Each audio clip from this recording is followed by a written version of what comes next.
ini kita akan melakukan wawancara pasca saya observasi Bapak tadi di kelas. Nah, jumlah murid yang ada di kelas berapa Pak? Ada 36. 36 ya Pak ya. Baik Bapak. Dengan Ibu pengajar praktik Herlina SPD MPDGR dan Bapak sebagai calon guru penggerak dengan nama lengkapnya Pak?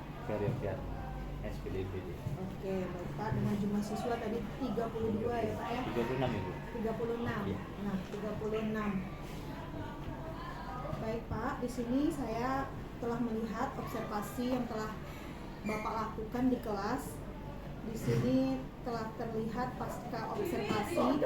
Dalam observasi 1 itu ada di sini prom observasi yang saya nilai adalah proses pembelajaran yang berpusat pada murid dari berbagai aspek. Observasi 1 mengenai mengembangkan lingkungan kelas yang memfasilitasi murid belajar secara nyaman. Nah, ada beberapa indikatornya. Ada kenyamanan lingkungan belajar untuk memenuhi kebutuhan belajar murid. Tadi sudah terpenuhi, saya lihat penggunaan komunikasi positif di situ juga terlihat. Akan tetapi ada yang saya lihat waktu interaksi pada saat pembagian kelompok. Interaksi terhadap pembagian kelompok, waktu pembagian kelompok terlalu bapaknya di depan saja gitu kan. Oh iya. Karena menurut saya pembagian kelompok karena sudah saya lakukan di awal, jadi saya hanya menyampaikan saja melalui PowerPoint sehingga mereka silahkan ke meja masing-masing. Iya, kemudian terlihat di saya waktu itu waktu pembagian kelompoknya siswanya ini langsung secara keseluruhan langsung berdiri. Oh gitu, iya. Nah di situ yang saya lihat. Kemudian untuk penerapan disiplin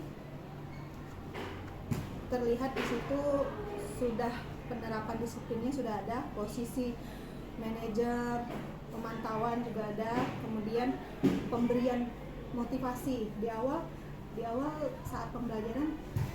Apakah tadi yang saya lihat tidak terlihat adanya di awal pemberian motivasi belajar, seperti mungkin karena terlupa ya Pak. Iya. Apa fungsinya kita belajar hari ini, bagaimana motivasi ke sekolah. Nah, ya, itu ada terlupa. itu. Selanjutnya di poin selanjutnya ada muatan sosio-emosional dalam aktivitas pembelajaran. Sudah terlihat dalam RPP pembelajaran yang Bapak buat dan kemudian sudah tercantum semuanya di dalam pembelajaran yang Bapak laksanakan. Selanjutnya poin penggunaan strategi pembelajaran. Penggunaan strategi pembelajaran yang Bapak gunakan sebelum pra-observasi yang Bapak sampaikan dan sesudah saya observasi terlihat strategi pembelajaran yang Bapak gunakan memang Bapak laksanakan. Kemudian di observasi, nah selanjutnya ada empati. Saya melihat Bapak tadi ada mencoba memahami sudut pandang murid, baik itu dari segi gaya belajarnya sudah terlihat. Kemudian dalam cara Bapak mengekspresikan emosi positif selama berinteraksi dengan murid juga terlihat adanya komunikasi dua arah dan penerapan disiplin di dalam perkelompok tadi saat maju ke depan. Selanjutnya observasi 2 Pak, kita masuk observasi 2, memandu proses belajar mengajar yang efektif. Di dalam pembukaan proses pembelajaran dari Bapak dulu, tadi Bapak menyampaikan apa tidak tujuan pembelajaran? Tujuan pembelajaran sudah ada di PPT sih, cuma tidak saya sampaikan. Oh iya, terlihat di PowerPoint tadi ya Pak ya. Nah, saya juga lihat Bapak sudah menghubungkan materi yang sebelumnya Bapak pelajari dengan pembelajaran hari ini dengan tujuan pembelajaran sesi tersebut. Kemudian saya melihat Bapak juga menyampaikan relevansi tujuan pembelajaran dengan materi pembelajaran di kehidupan sehari-hari, terutama tadi saya lihat ada yang membawa garam, kemudian juga terlihat itu dari PowerPoint-nya ada yang seperti bubur apa tadi, sumsum ya Pak. Ya. Nah itu kan sudah menyampaikan pentingnya materi tersebut ke dalam kebutuhan siswa. Dan di awal pembelajaran juga Bapak menjelaskan sesi rangkaian aktivitas yang akan Bapak lakukan kepada murid. Nah, kemudian pendekatan dalam mendampingi murid. Saya lihat Bapak sudah jalan ke tipe kinestetik, jalan ke auditori, jalan ke visual. Jadi Bapak tidak terarah satu arah, situ sudah terlihat. Nah, kemudian penggunaan strategi pembelajaran seperti yang saya sampaikan dan Bapak sampaikan di pra-observasi, semua pembelajaran yang Bapak gunakan strateginya itu sudah terpantau dan terlihat. Di proses penutupan proses belajar terlihat sekali setelah murid-murid menyampaikan apa yang telah didapatkannya, dan di akhir Bapak juga mengambil rangkuman dan kesimpulan dari pembelajaran sesi tadi. Kemudian dari Bapak, adakah Bapak tadi merefleksikan pembelajarannya? Kebetulan tadi refleksikan saya dalam bentuk ini. Oh ya, dalam tadi bentuk Bapak suruh barcode. barcode ya. Nanti hasilnya ada tadi. Baik, ya tadi saya lihat suruh scan barcode ya Pak ya. Anak-anak Dan nanti scan langsung hasilnya ada di situ ya Pak. Nah,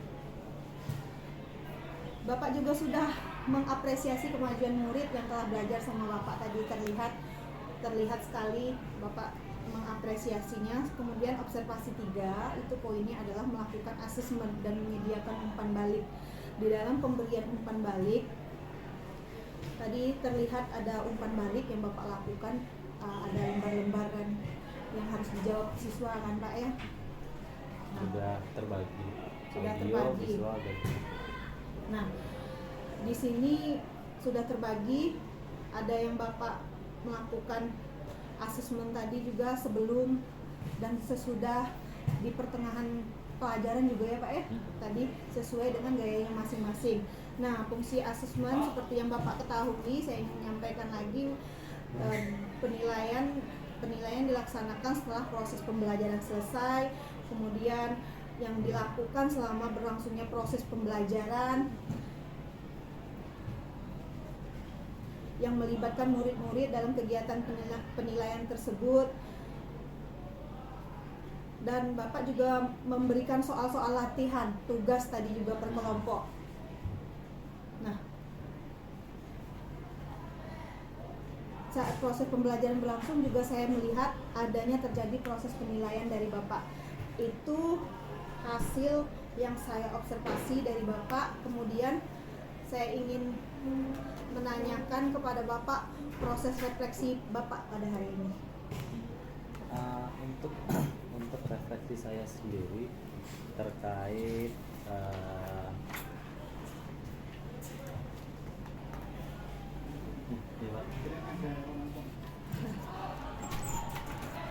terkait pembelajaran tadi Bu ya. Iya benar Pak.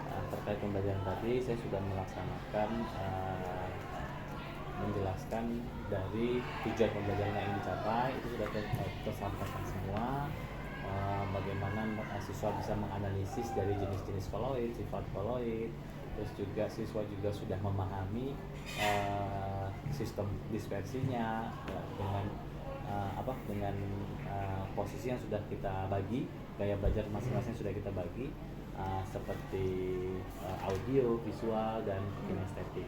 Itu juga sudah dilaksanakan. Terus juga adanya umpan balik dari guru dan siswa, dan adanya menarik kesimpulan kepada siswa, sehingga melihat secara keseluruhan apa yang sudah dijelaskan tadi. Mungkin benar yang Ibu sampaikan tadi, mungkin di awal tadi minusnya motivasi. Nah, motivasi itu yang memang saya nyatakan memang lupa. Itu untuk refleksi kita ya Pak ya. Iya. Oke, ini saya ke imigrasi dulu ya. Iya Pak. Nah, tadi sudah ya Pak ya kita bicarakan topik percakapan kita kita, kemudian dari hal-hal yang Bapak sampaikan dan saya sampaikan, rencana tindak lanjutnya bagaimana Pak? Kalau dikatakan rencana tidak lanjut ya, mungkin pada pertemuan selanjutnya kalau ini kan sudah dijalani, nanti paling untuk pertemuan selanjutnya saya akan mencoba mendalami lagi bagaimana pembelajaran berdiferensiasi itu sendiri, dan saya lebih mengembangkan ide dan potensi dari peserta didik sehingga siswa nanti mampu menguasai materi-materi yang akan saya ajarkan. Baik Pak, terima kasih Bapak atas yang disampaikan. Saya ingin bertanya kepada Bapak, dari hal pembelajaran ini, apa tujuan yang hendak Bapak sampaikan dan Bapak dapatkan? Tujuan pembelajaran ini Bu ya? Ya, semuanya yang Bapak ingin dapatkan. Tujuan pembelajaran yang saya lakukan pada hari ini tentu yang ingin saya dapatkan, yang pertama siswa memahami materi yang akan saya sampaikan, siswa juga bisa melakukan sebuah kolaborasi dan adanya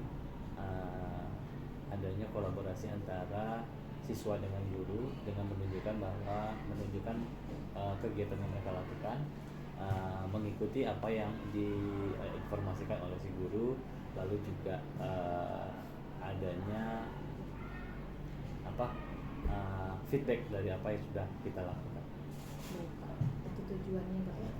Nah, itu juga tujuan kita datang hari ini, Bapak ingin mendapatkan hal itu kan Pak? Iya, benar Nah, sekali.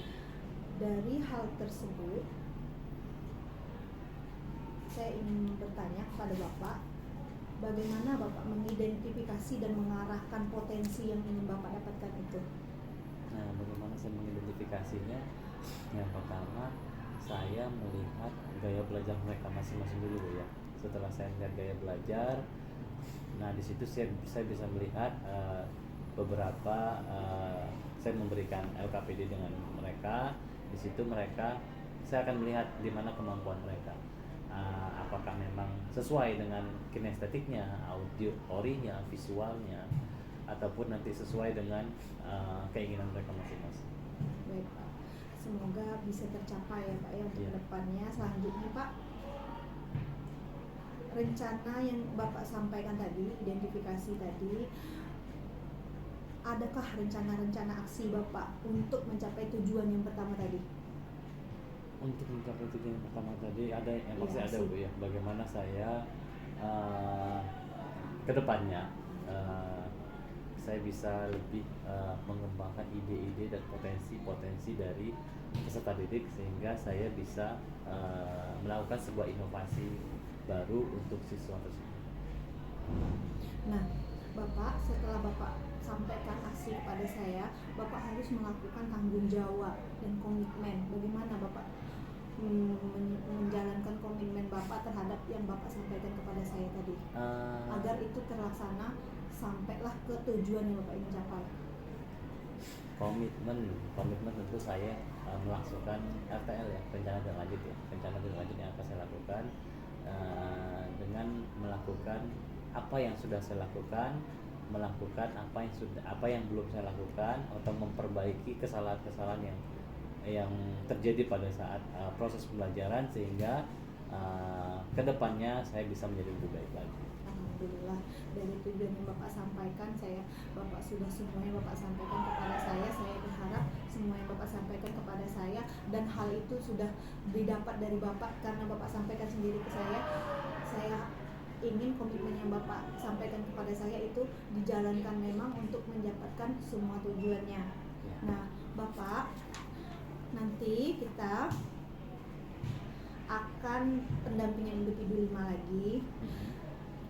Dari hal ini, apa yang harus diperbaiki dari saya Pak untuk kedepannya di pendampingan 5, dan apa yang sudah baik dari pendampingan saat ini?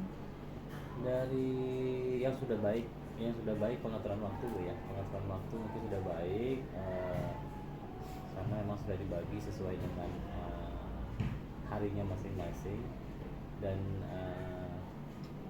kalau apalagi ke kelas juga itu sudah meluangkan waktunya untuk bisa ke kelas, melihat atau mengobservasi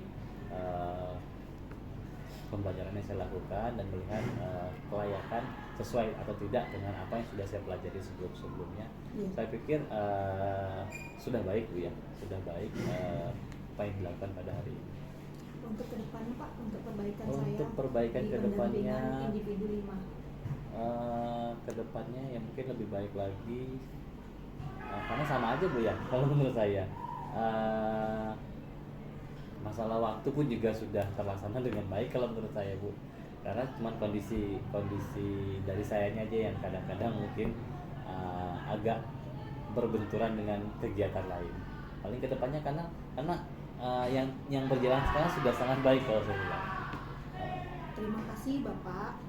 Saya berharap semoga pendampingan kali ini membantu Bapak dalam mengimplementasikan pembelajaran yang berpihak kepada murid. Saya ingin menyampaikan bahwa Bapak harus menyiapkan diri untuk pendampingan individu 5. Hal yang harus dipersiapkan yaitu kelengkapan bahan yang disiapkan Bapak sebagai calon guru penggerak di PI 5. Yang pertama, mengajak 1 orang rekan sejawat untuk dibimbing dan di-coaching pada PI 5. Kemudian penetapan jadwal observasi pembelajaran. Pelaksanaan observasi pembelajaran minimal 2 jam pelajaran dan dapat dilakukan secara daring ataupun luring, disesuaikan dengan kebijakan sekolah Bapak di SMA Negeri 3 ini. Kemudian membimbing rekan sejawat dalam menyusun RPP dan juga melakukan koreksi terhadap RPP yang disusun. Hasil koreksi calon guru penggerak dijadikan dasar perbaikan RPP oleh rekan sejawat. Nah, nanti aktivitas coaching untuk supervisi akademik itu